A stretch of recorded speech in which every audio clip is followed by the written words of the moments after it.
Greetings and hello to each and every one of you. My name is Joelle and I am the Viberarian. I'm here to elevate and enlighten and empower with information I hope that you will find helpful. Today I wanted to get on to share with you about the experience that I had this morning and the reading that came with it. So I'm sure you are all aware that there is a lot of conversation happening about the event. You can join many forums on Facebook and look all over YouTube, and you will see that there is information that is being shared from people who are hypnosis practitioners, relating what their clients are sharing with them from their sessions. There are channeled messages from all manner of ascended masters and angels coming out, and it's quite the conversation. And I have been paying close attention to it and have several groups of people connected to me that we have been kind of watching signs and looking to see what is developing with this information. I know personally I have been feeling a significant amount of energy pulsing through my body the last couple days. It's like I am vibrating like a tuning fork inside. So I often get dreams that are precognitions. Part of my psychic gifts, clairvoyance, happens more in dream time than it does in waking time for me. I tend to be more clairaudient in the daylight, but last night I had the most amazing dream that was extremely vivid, and I wanted to share it with you. In it, I was around many familiar people, almost like we were in an apartment building or an office complex with lots of different companies and clusters. I was on an elevated floor, and as I looked out the window, I saw the rainbow fields of aurora everywhere. The light was just amazing. I can't even explain visually what it looked like, except for there were clouds in the sky rolling through the sky. It got a very unusual color. It reminded me of how after the eclipse, the light was a little eerie during the solar eclipse last year. It looked funny. If you were living somewhere that didn't get the totality, the sky and the world around us had a kind of magical quality. And of course, it was enhanced by the fact that all of the animals and birds got silent at that time. So it was a very energetic quality in the air at that time. And that is the same kind of feeling that I had. And the people around me, we were all looking around at it and oohing and awing. And there were just waves opening through the sky, bright, glowing light of all different colors. And I knew that it was the event, and people were pointing and looking as it was happening. And all of the electricity and power did stay on. However, people were trying to make phone calls to loved ones, and they were not able to use. We were not able to use our telephones. They were on. I know I looked at my phone several times and attempted to call a couple people, but it didn't work. As we were gathering around then, talking about what was happening, it was almost as if we were all settling into the place where we were. No one was trying to leave or run anywhere, trying to evacuate anywhere. And this was kind of important because, to me, I live in Atlanta, and many of you may have heard about what happened during the snowstorm a few years ago when the entire city got shut down because everyone tried to exit and leave their businesses and things at one time, and it caused a terrible debacle. So it definitely was not like that at all. It was not a panicking feeling, and I knew that I had information to share with people, and so I began talking and saying, this is exactly what's supposed to happen. People did not have fear, though there was kind of like giggling and smiling and joking as people were gathering around. And there were, of course, people who were trying to track down those that they were connected to. And as I would encounter different groups of people, I would just, share information about that this was a scheduled thing. It was nothing to be concerned about, and that we all should just rest. The key word was like, just rest and relax. Don't think too hard about it. Just be kind of in this energy of the moment. And I remember there was a vending machine in one area, and we had been gathered for quite some time, and it was as if people were starting to possibly get hungry. But in the vending machine, there were all kinds of terrible snack foods like carbohydrate preservative laden chips and just really bad for you things.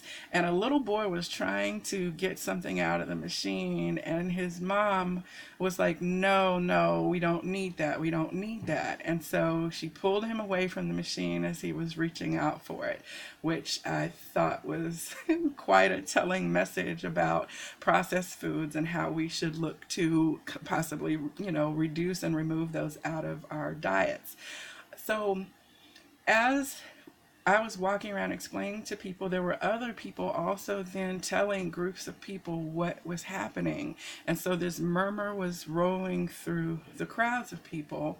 And at one point, I saw a person who is connected to my personal life, like an older relative or aunt or uncle type person.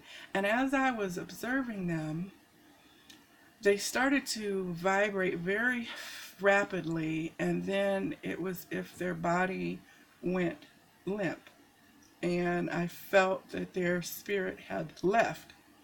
And I'm not trying to cause any kind of panic concern about some kind of rapture, because it was not like that. There was not sorrow around the people who, I didn't feel sorrow.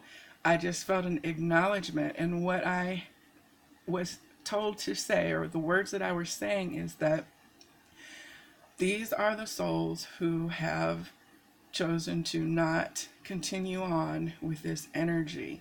Gaia has increased her frequency, and only those which are in alignment with her frequency can remain in this dimension or in this plane. And those who are leaving us are those who have, their soul has chosen to not continue. And this is very similar to the things that I have heard other teachers saying about the event. But as I was looking around, one by one, people would start to frown and then question what was going on. Sometimes it was like around the words incarnation. We reincarnated, as I heard other teachers teaching about reincarnation and about the soul's journey through different experiences. There would be people in the groups who would have a frown develop on their face, and then the vibration would start, and then their body would basically disappear at that point. There were no bodies lying around. It was not a big grieving thing. I just recognized it as that there would be a vibrational difference between those who were in alignment or in vibrational resonance with the energy that was in the sky around us and that was unfolding, and those that were not in vibrational resonance. Now, the two people that I saw this happen to that were connected to me are beautiful, loving people, and I know that they have strong beliefs in their faith practices. So I don't want it to give a conveyance that these were bad people, because it was not it at all. But what I felt as an understanding was that their belief systems would not allow their mind to expand to accept or believe what they were seeing happen around them, or the teachings that were being given to them. And so this inner conflict kind of just short-circuited them, and the result was that they disappeared out of the reality. So it was an intense experience, because there were several phases. it was not all in one day. It was a multi-day experience. There was not a semblance of time. There was not a semblance of hunger, but it was almost as if when you see the clouds when you're in an airplane flying up the sky, how the clouds look like you could just reach out and touch them. They're that close.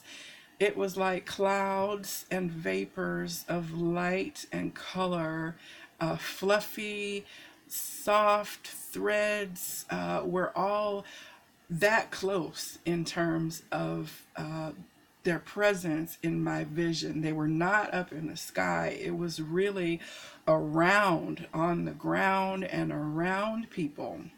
It was quite powerful, and I've written about it in a couple messages this morning, and I thought that I should share with you my dream vision. And I asked to have guidance from my guides then, and so I decided to pull out my Rumi cards today. So I just love the images that are here, and I wanted to read those out to share with you as well. I have not actually read the channel guidance from Alana Fairchild yet. This is from the Rumi Oracle. Ooh, excuse me, by Alana Fairchild. And the first number is number 5. I surge on the uprising wave of love. The first part of her message is a poem from Rumi. My life can be summed up in 3 accounts. I was raw, I was cooked, and I was burned. I surge on the uprising wave of love.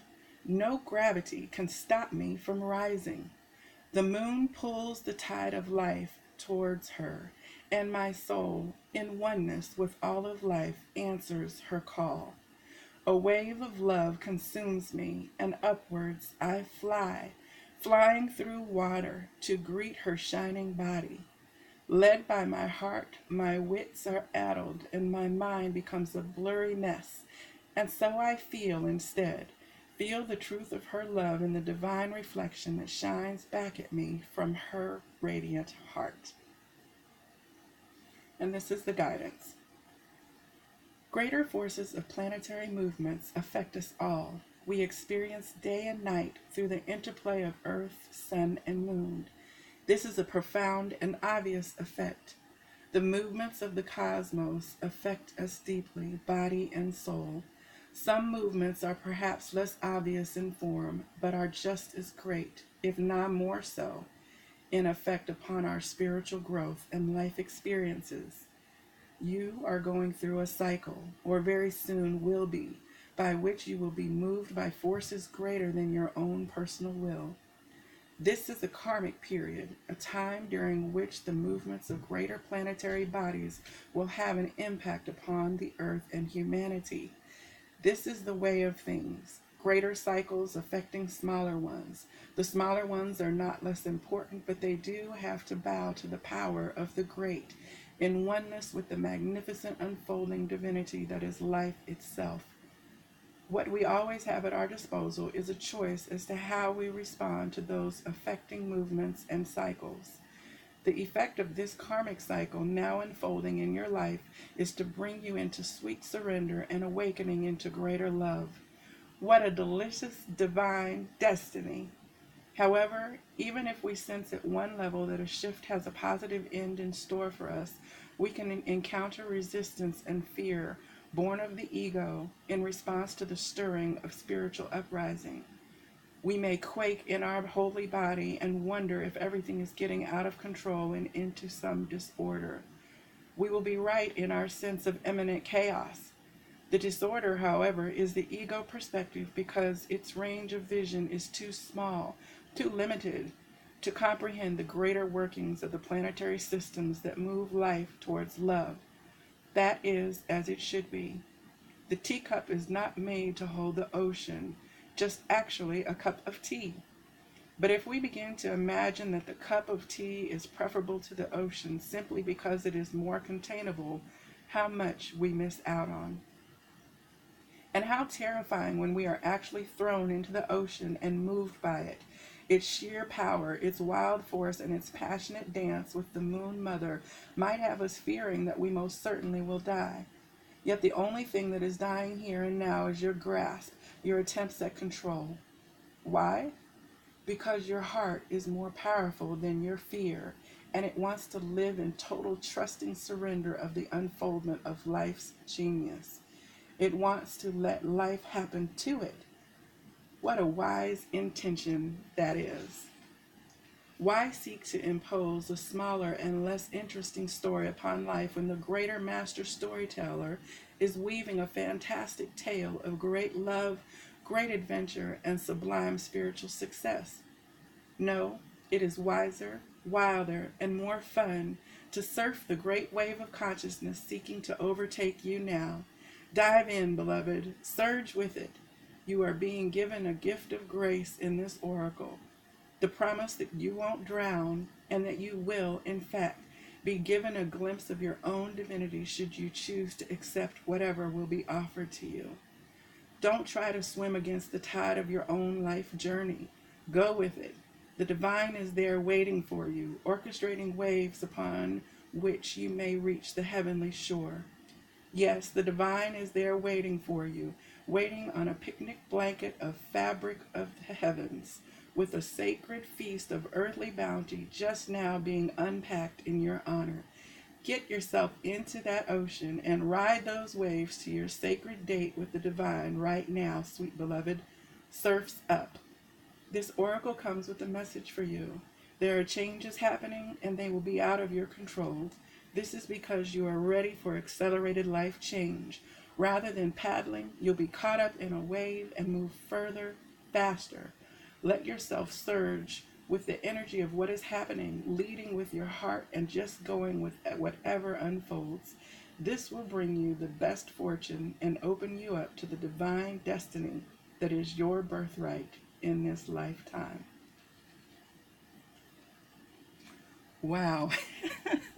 That is a wonderful message. Oh my goodness. I love these cards. I love these messages that come through from them. And I absolutely resonate with that energy that is presented in there. I'm shaking inside as I read it.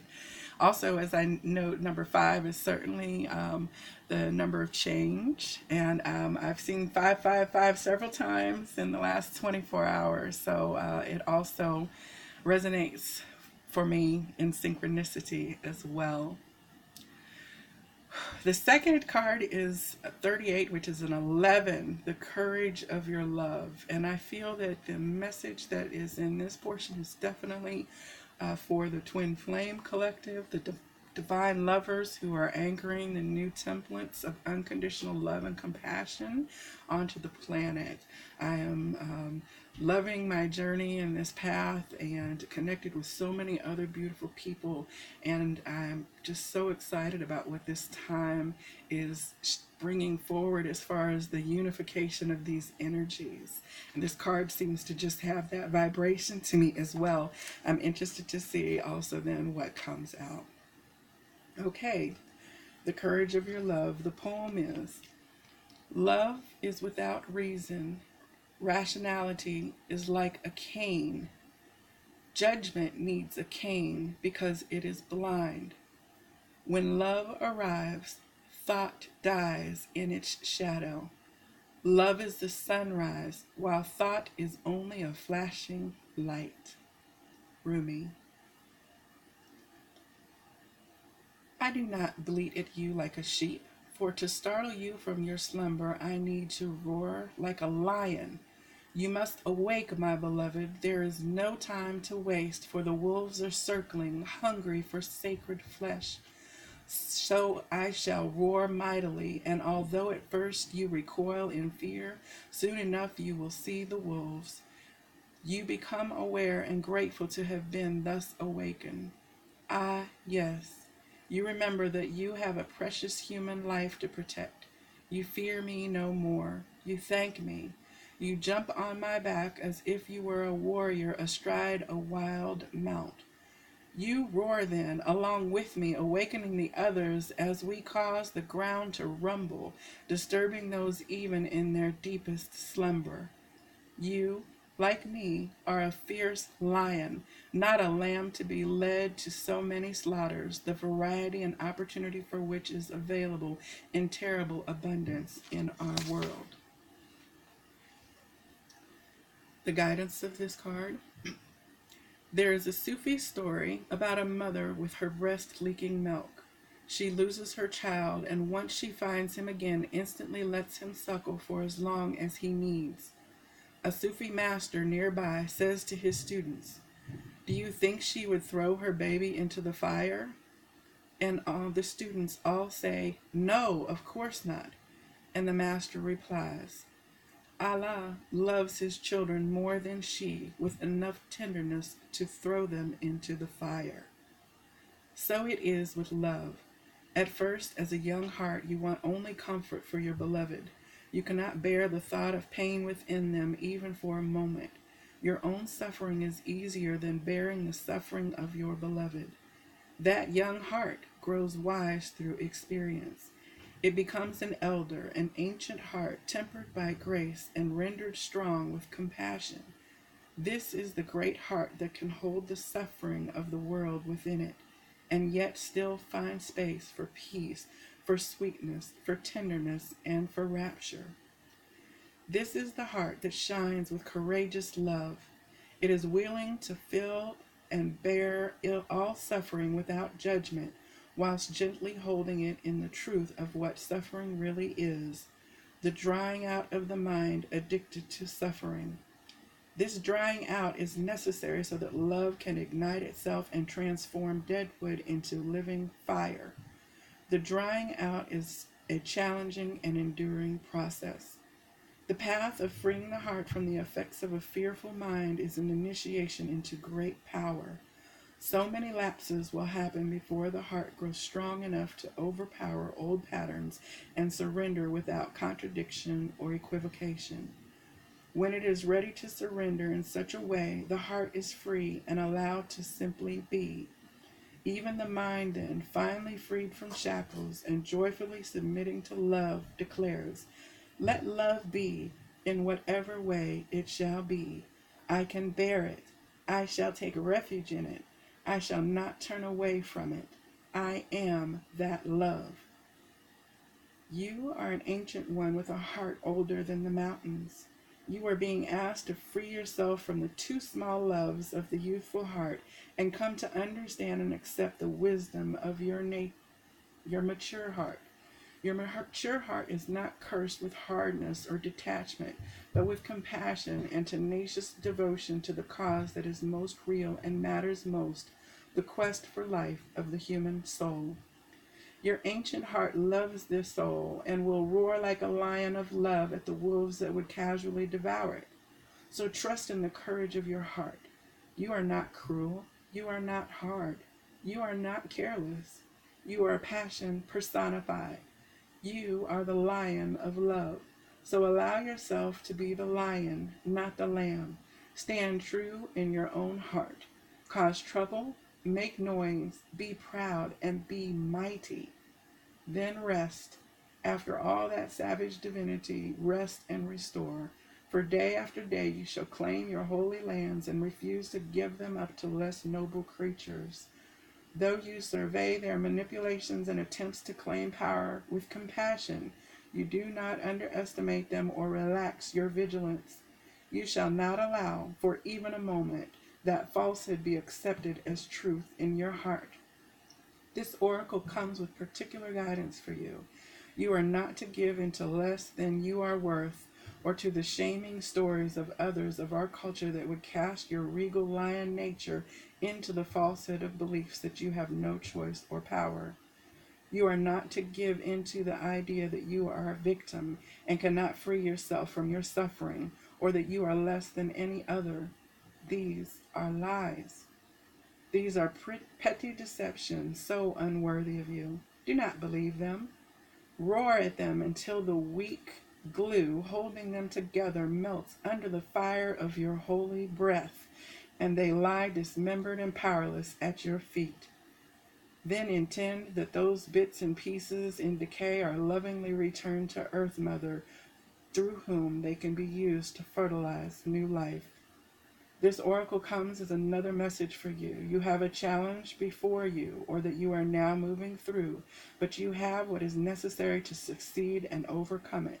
No matter how long it has endured, or how big you have built that challenge up to be in your mind, no matter how unsolvable the issue appears to be, there is and shall be a victory beyond it, and it is imminent.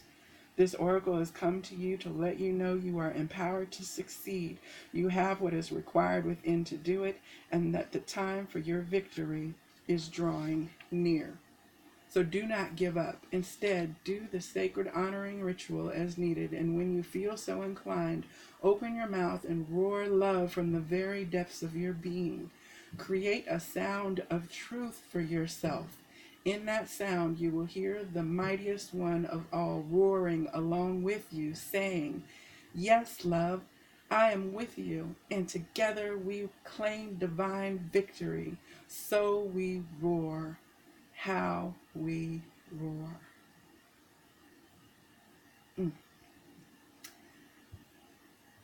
The sacred honoring ritual is to say it loud, "I call on Rumi, lion of love, and my own wise higher self. I now choose to assert the dignity of my soul and the power of my heart. I release all lesser bonds based in fear and deception. I no longer need to hold on to these. I am ready for truth, and with unconditional love, I am supported, protected, and guided on my path to victory, held in guardianship by the unending power of love. So be it." If you feel the need to get down on all fours and roar a bit, do it with relish. Then you have finished your honoring ritual. Blessings to Alana Fairchild for the guidance delivered in these Rumi cards. And I just send love and light to each of you who took the time to share this reading with me today. I am so honored to be a part of this life incarnation at this time, and I'm so excited about what is coming next. Namaste.